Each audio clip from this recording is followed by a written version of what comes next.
The meeting room felt oppressively warm, the air heavy as Octavia slid the termination papers across the glass tabletop, not bothering to look up from her tablet, her manicured nails drumming impatiently. "Your director has convinced me you're no longer essential. We're restructuring," she said, voice clipped and precise, and my stomach tightened. 17 years. 17 years building this company's digital infrastructure from nothing, now reduced to a 60-minute exit. Garrison leaned against the wall, arms crossed, the faint curl of his mouth revealing all. I'd been a threat to his fragile ego since he arrived 3 years ago, a woman who understood systems he couldn't. "Any questions?" Octavia asked, eyebrow arched, annoyed I hadn't fled. "Just one. Who's managing the adaptive cycling protocol?" Garrison straightened, stepping forward. "We're implementing always-on architecture. Your little cycling system was inefficient. Modern systems don't need rest periods," he said with suffocating arrogance, and I nodded, knowing exactly what would happen. I'd designed servers using biomimetic principles, requiring recovery periods like muscles, not defects, with 40% less energy use and 70% fewer failures. "I see. Then I wish you luck. Security will meet you at your desk," Octavia said, already absorbed in her tablet, while Garrison muttered, "Should have stayed in your lane, Lana." I cleared my desk methodically, gathering plants, mugs, photos, deleting nothing, altering no settings, leaving head high as colleagues averted eyes. At home, heels off, wine poured, I knew the cycling protocol had been overridden. My phone lit up at 3:17 a.m., 6 missed calls, 12 frantic texts, systems crashing, data inaccessible, overheating. By 4:30 a.m., Garrison called. "What did you do?" "Nothing," I said, sipping slowly. "Those servers were calibrated for load cycling, run continuously and they'd burn out. Thermodynamics, not sabotage, all documented." Hours later, Octavia called, panic thinly veiled. "Name your price. We need you now." "I'm Lana Ardan, 43, divorced, with a daughter in college, having risen in IT when women were novelties, building biomimetic systems that breathe, rest, regenerate, saving millions. Yet executives expected tireless machines, all starting when the company was a startup in a converted warehouse. Back then, Terrence, the founder, recognized my potential. "You think differently," he'd said. "That's exactly what we need." Under his leadership, I thrived, eventually rising to chief infrastructure architect. Everything shifted when Terrence sold the company 3 years ago. The new owners brought in Garrison as technology director, a man with impressive credentials but a rigid mindset. From day one, he challenged my methods. "Servers don't need rest periods," he'd argue in meetings. "That's outdated thinking." "It's not about what servers need," I'd explain. "It's about system longevity and energy efficiency." He'd dismiss me with a wave. "We need reliability, not your pet theories." I bit my tongue, knowing the data supported me. Our servers failed 70% less than industry standard, energy costs 40% lower. But Garrison didn't care to listen. The breaking point came 6 months ago when Octavia replaced our CEO. Young, ambitious, eager to leave her mark, she immediately aligned with Garrison, sharing the same vision: aggressive growth, sleek appearances, modern methods. My practical, sustainable approach didn't suit their glossy slides. I tried adapting. Reports demonstrating long-term benefits, showing how our infrastructure outperformed competitors, even modernizing aspects to appease them, but nothing worked. In meetings, Garrison would interrupt me mid-sentence. "Let's move on to scalable solutions," he'd say, effectively silencing me, while Octavia nodded approvingly, already distracted. 2 weeks before my termination, I overheard them in the break room. "She's resistance we don't need," Garrison said. Her systems are black boxes only she understands. Can we replace her? I've been documenting everything, Octavia replied. We can transition within a month. I walked away quietly, heart pounding, knowing what was coming, but I didn't intervene. I didn't sabotage. I simply waited. Now, holding my phone with Octavia begging for help, I felt no joy, only confirmation. I want 30% of what this outage costs you, paid as a consulting fee, I said calmly. That's extortion, she sputtered. That's standard for emergency rescue from catastrophic failure. Ask any disaster recovery specialist. She paused. Fine. Get here now. I arrived deliberately. The server room was chaos. Technicians frantic, executives hovering, hardware literally smoking from overload. I addressed the room. The system needs 12 hours of complete shutdown to cool and reset. No shortcuts. Octavia paled. That's millions in lost business. Yes, and completely avoidable if you'd listened. Garrison stepped forward. This is ridiculous. We can force a reset and... Go ahead, I cut in. If you think you know better. Silence fell. 12 hours, I repeated, and I need full autonomy to restore the systems properly. Octavia nodded tersely. For the next 12 hours, I sat alone in the darkened server room, watching temperatures drop, documenting everything, the override commands Garrison implemented, the warnings ignored, the alerts dismissed. When the time came, I restarted systems gradually, following proper cycling protocols. Relief spread through the company. By morning, everything ran normally. I was escorted to Octavia's office where Garrison sat tight-lipped. System stable, I reported. But there's more you should know. What I revealed next would change everything. Not just for me, but the entire company. The house of cards Garrison built was crumbling, and I was perfectly positioned to emerge stronger. As I began to explain, a notification pinged on Octavia's screen. Her face drained. Another problem, she whispered. Customer complaints flooded in. Not just outage issues, but corrupted data, missing transactions. This wasn't part of the overheating, she accused.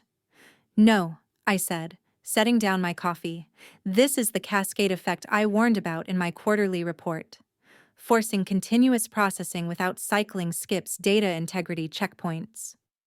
Garrison slammed his hand on the desk. Convenient, blaming your design flaws on us.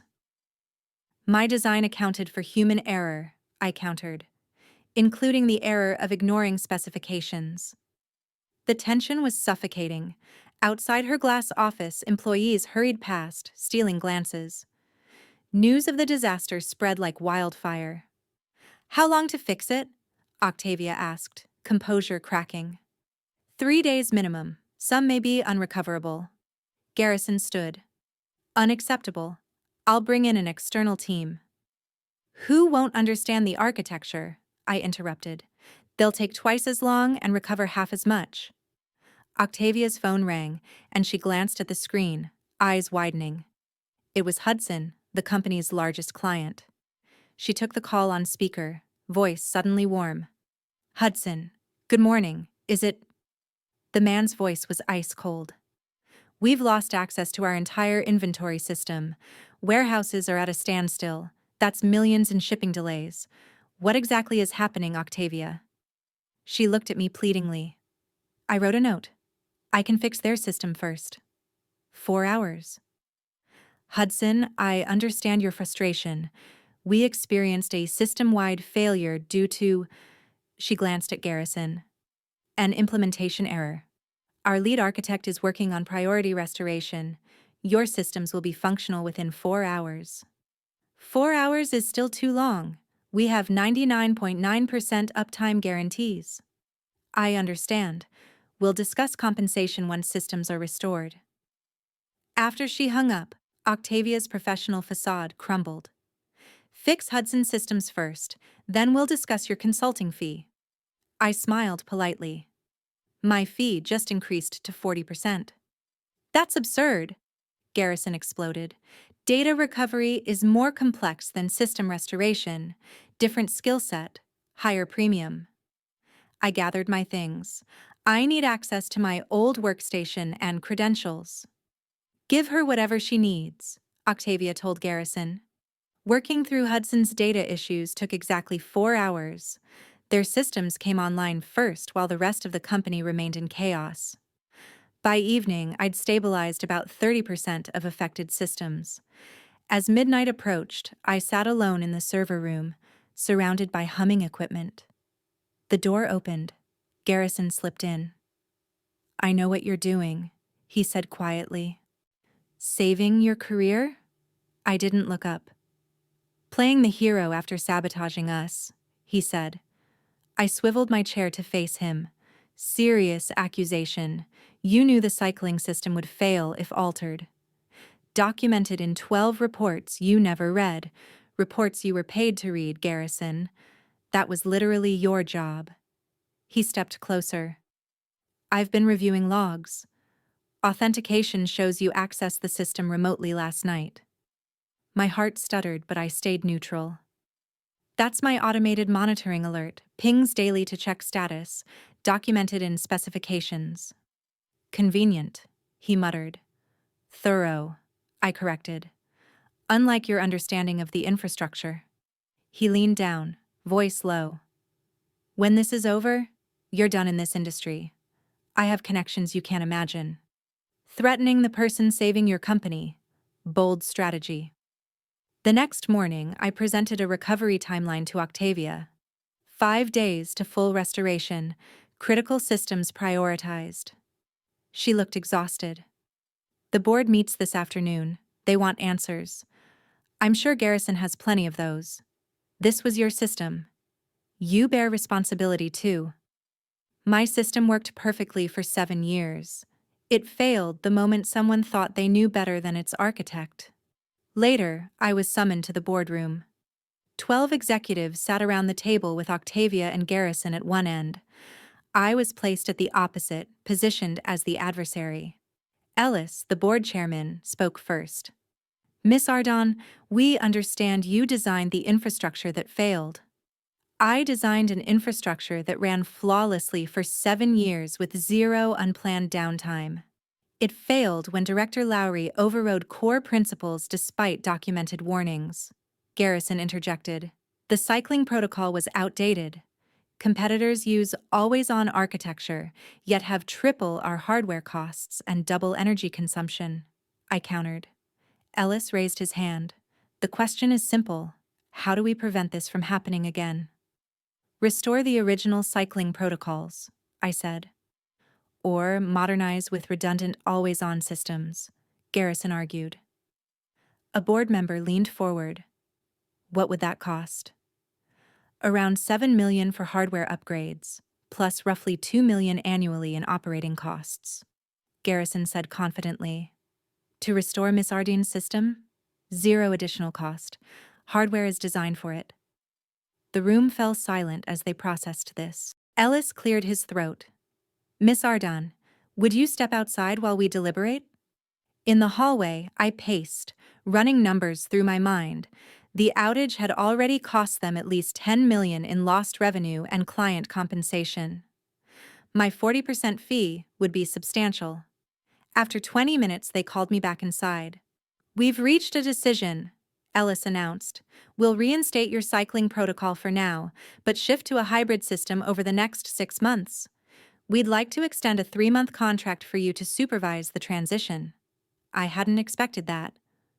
"My consulting rate is triple your former salary, plus the fee already negotiated for the emergency intervention." Ellis pushed a contract across the table. "We value expertise, Miss Ardon, even if some failed to appreciate it." Garrison's expression was thunderous. Octavia seemed defeated. "I'll need to examine the terms," I said, picking up the contract. "Naturally. For now, continue the restoration efforts." Over the next 3 days, I worked nonstop. Systems were revived piece by piece.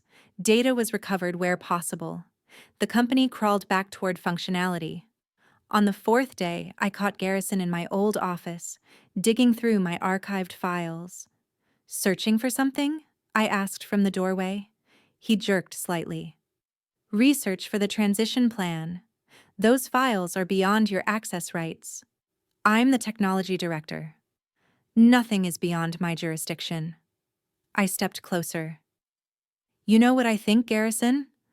I think you're scrambling to find proof that I sabotaged the system, because if you don't, everyone will know this catastrophe falls squarely on you. His eyes tightened. The board may be briefly impressed by your recovery work, but they see the wider context. Your system was flimsy. My system was ingenious, and you know it. That's what truly unsettles you, that a woman built something you couldn't fully grasp, let alone enhance. You're clinging to a fantasy. He gathered his tablet. Enjoy your short-lived triumph. This company will follow my vision, not yours. As he passed me, I seized his arm. Before this ends, everyone will know exactly who you are.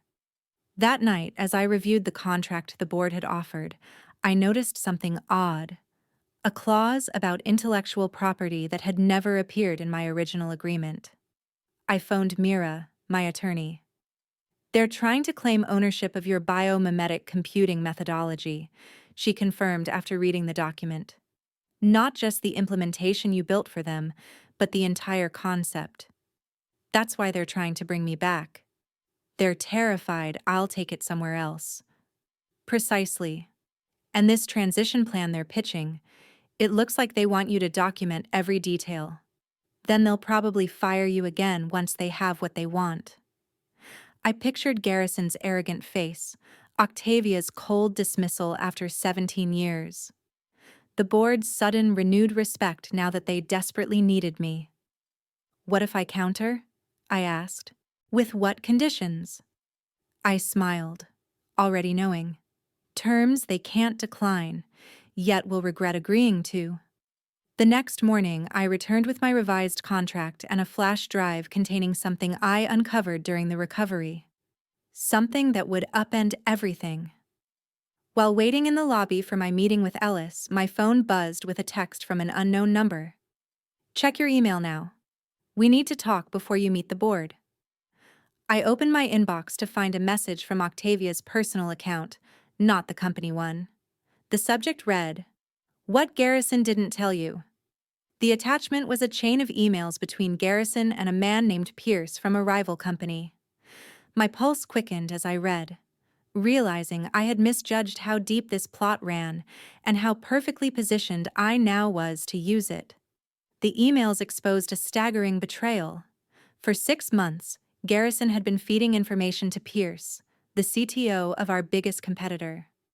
Not just office chatter, detailed infrastructure flaws, client dissatisfaction data, and strategic roadmaps. The most incriminating message was sent only 2 days before my firing. Once Lana is removed, we proceed with Phase 2. The system will collapse within 72 hours of disabling her cycling protocol. When clients panic, your team can pitch emergency migration services. Split commissions 70/30 as agreed. Gee, my hands shook as I scrolled further. This wasn't simple corporate undermining. It was the deliberate destruction of something I'd spent almost 2 decades creating. I immediately forwarded the emails to my personal account and my attorney. Then I texted Octavia. Meeting in 15 minutes. Your office. When I entered, Octavia was pacing, her usual composure replaced by nervous tension. I only discovered those emails this morning, she blurted. I was reviewing Garrison's communications after the board questioned his implementation choices and I was blindsided. I had no idea he was coordinating with Pierce. I studied her expression for any hint of a lie. You fired me on his recommendation because he presented reports claiming your system was inefficient. Reports that, apparently, had been tampered with. She sank into her chair. The board is going to annihilate me. The board doesn't know yet. She shook her head. Just me. I wanted to speak with you first. I weighed my options. The flash drive in my pocket held not only Garrison's deceit, but something equally valuable: proof that my biomimetic computing methodology had capabilities far beyond what the company had deployed. During recovery, I had uncovered logs showing how my adaptive systems had automatically thwarted 3 major cyber attacks last year alone, a feature I had built but never formally documented. "Here's what will happen," I said calmly. "We'll approach the board together. You'll present what you uncovered about Garrison, and I'll present my contract revisions." "They'll fire me," Octavia whispered. "Possibly. That depends entirely on how you navigate the next hour." The boardroom was taut with tension when we arrived. Ellis looked taken aback to see Octavia alongside me. "Before we discuss my contract," I began, "Miss Winters has information crucial to the company's security." Octavia, hands trembling slightly, connected her laptop to the projector. As the emails appeared on the screen, murmurs and gasps swept the room. Ellis's expression darkened with every message. "Where is Garrison now?" he demanded. "Security is escorting him out of the building," Octavia replied, her voice steadier than I expected. "I've also triggered emergency protocols to lock down every system he could access and contacted our legal team about pressing charges." Ellis turned to me. "Were you aware of this?" "I discovered evidence of tampering during recovery, but Miss Winters pinpointed the external connection. Let Octavia have that minor victory. I had bigger targets." "This is outrageous," one board member exclaimed. "We could face enormous liability if clients discover their data was intentionally compromised, not to mention the competitive intelligence leaked," added another. I cleared my throat. "There's more." I connected my flash drive. While restoring systems, I discovered that my adaptive infrastructure had actually blocked 3 major cyber attacks last year through its self-healing protocols. Attacks that went unreported because the system handled them automatically. I displayed the security logs, timestamps, and blocked intrusion attempts. "These safeguards weren't in any documentation," Ellis noted. "They were proprietary innovations. I was still refining elements of my broader biomimetic computing methodology, which brings me to my contract revisions. I distributed copies of my counteroffer." The room fell silent as they read. "This is unprecedented," Ellis finally said. "My terms were explicit. 1. Full ownership of my biomimetic computing intellectual property, with the company granted a perpetual but non-exclusive license. 2. Creation of a new Chief Innovation Officer role, reporting directly to the board, not to Octavia. 3. 15% royalties on all implementations of my methodology, both current and future. 4. Public acknowledgement as the technology's creator in all company materials. 5. A seat on the board of directors." "You're exploiting our crisis for personal gain," one member accused. "I'm establishing fair value for innovations that saved this company from total collapse, twice. Once from external attacks no one knew about, and once from internal sabotage." I leaned forward. "My technology is worth billions. You're receiving it at a discount." Ellis studied me. "And if we refuse, I walk away with my IP, start my own company, and you lose not just your infrastructure but your market advantage." Negotiations raged for 3 hours. Voices were raised, threats were made, lawyers consulted. By afternoon, a deal was struck. Not everything I demanded, but enough. I would retain my suite position, IP ownership with favorable licensing, and my board seat. Octavia survived, barely demoted to regional operations. While the board sought her replacement, she accepted her reduced role with surprising composure. As we exited the boardroom, she pulled me aside. "You could have destroyed me. That was never my aim." "What was your goal?" I smiled. "Recognition, respect, and the chance to create something enduring. You've certainly achieved that." She paused. "For what it's worth, I'm sorry."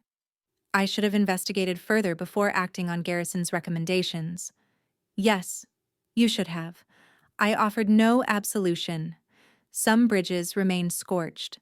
The following month transformed everything. Garrison faced criminal charges for corporate espionage. Several clients who had been approached by Pierce's company during our outage came forward with their accounts, bolstering the case against him. I assembled a team of brilliant engineers who shared my vision. We expanded the biomimetic computing platform, applying its principles to new domains. Our stock price soared when we announced partnerships with 3 Fortune 100 companies, eager to implement our energy-efficient, self-healing infrastructure. 6 months later, I stood on stage at the National Technology Summit, accepting the Innovation Impact Award. The applause was thunderous as I approached the microphone. Thank you. This recognition means everything, particularly because it validates something I've believed throughout my career. The natural world offers profound lessons for technological design. Systems that breathe, rest, and regenerate aren't inefficient. They're sustainable, resilient, and the future. From the audience, I spotted Ellis and the board members beaming proudly as if they had supported me all along. Further back sat Octavia, her expression unreadable. I continued. I'd like to share an insight that guided me through challenging times. Innovation doesn't fear disruption, it anticipates it. The systems I design expect failure and adapt, growing stronger in response. What I didn't say was how perfectly that principle had applied to my career. When they tried to discard me, they had inadvertently created the conditions for my greatest triumph. Garrison's betrayal, Octavia's poor judgment, the board's short-sightedness, all became leverage in my rise. The sweet irony wasn't lost on me. In trying to render me obsolete, they had rendered themselves obsolete instead. Now they executed my vision, implementing my strategy. As I concluded my speech to resounding applause, a message appeared on my phone. An alert from the adaptive system monitoring our main competitor's public-facing web services. They were experiencing cascading failures across their network, the same competitor that had conspired with Garrison to poach our clients. I smiled, slipping the phone back into my pocket. Sometimes karma requires no assistance. Sometimes the systems we build deliver justice on their own. If you enjoyed this tale of corporate revenge and justice served cold, please take a moment to like this video and subscribe to the channel. Share your thoughts in the comments. Have you ever witnessed someone underestimated, only to later prove their true value?